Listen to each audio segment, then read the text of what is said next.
Bismillahirrahmanirrahim. Qala musannifu rahimahullah wa nafa'ana bihi wa bi'ulumihi fid dharain. Amin.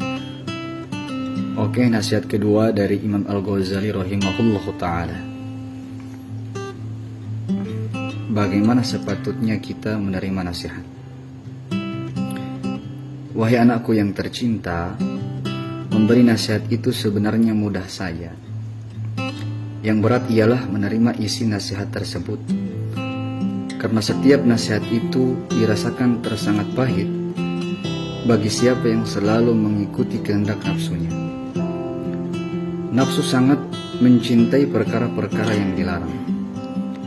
Apakah lagi bagi orang yang mencari ilmu yang resmi, maksudnya mencari ilmu supaya dapat jadi pegawai atau mendapat suatu gelaran resmi,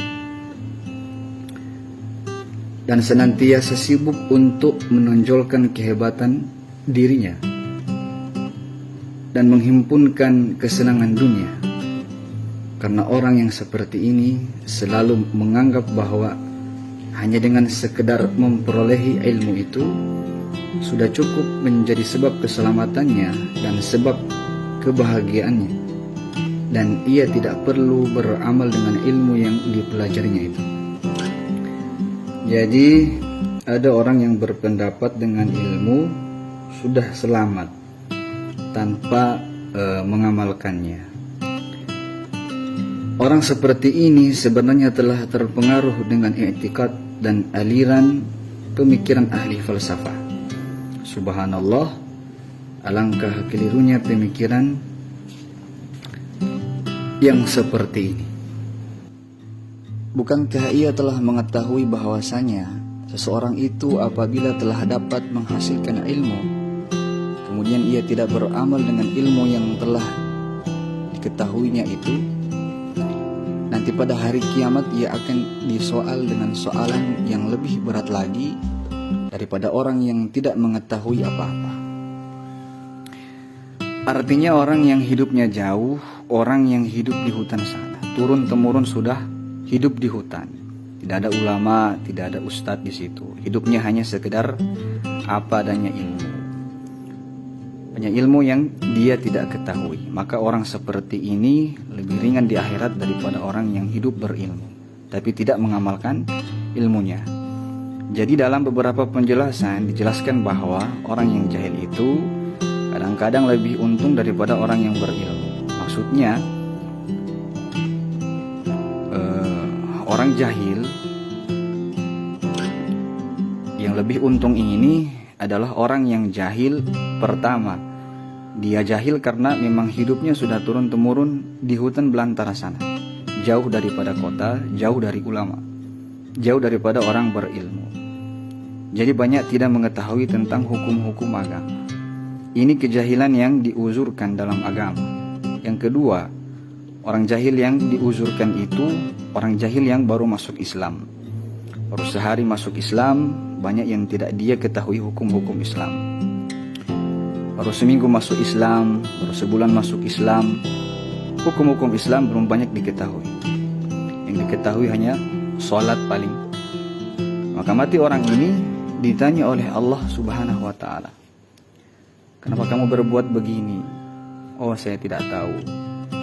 Maka itu dimaafkan oleh Allah Subhanahu wa ta'ala. Karena baru masuk Islam. Ditanya, kenapa kamu berbuat begini? Saya tidak tahu ya Allah. Kenapa tidak tahu? Jauh hidup saya dengan orang-orang banyak. Hidup di hutan belantara, kami di sana hidup jauh dari ulama, jauh daripada orang berilmu. Nah, ini dimaafkan oleh Allah Subhanahu wa ta'ala. Maka kalau orang jahil itu hidupnya di tengah kampung, orang jahil hidupnya di tengah-tengah ulama, banyak guru, banyak ilmu, itu jahil yang tidak dimaafkan oleh Allah Subhanahu wa ta'ala. Berat hukumannya itu. Kenapa kamu tidak mengetahui? Ditanya, saya tidak tahu. Kenapa tidak tahu? Kamu hidup di tengah-tengah kota, kamu hidup di kumpulan banyak para guru. Kenapa kamu tidak mau belajar? Nah, ini orang yang dikatakan sakit. Maka orang jahil yang dua macam tadi itu lebih baik daripada orang yang berilmu tidak mengamalkan ilmunya. seperti apa yang telah disebutkan dalam hadis Rasulullah sallallahu alaihi wasallam, asyaddun nasi 'adzaban yaumal qiyamati 'alimun yanfa'ahu Allahu bi'ilmihi. Artinya orang yang paling pedih siksaannya pada hari kiamat nanti ialah seorang alim yang tidak memberi manfaat akan dia oleh Allah dengan ilmunya. Artinya dia tahu bahwa itu adalah dosa, perbuatan dosa, tapi tetap dilakukan padahal dia mengetahui ilmunya.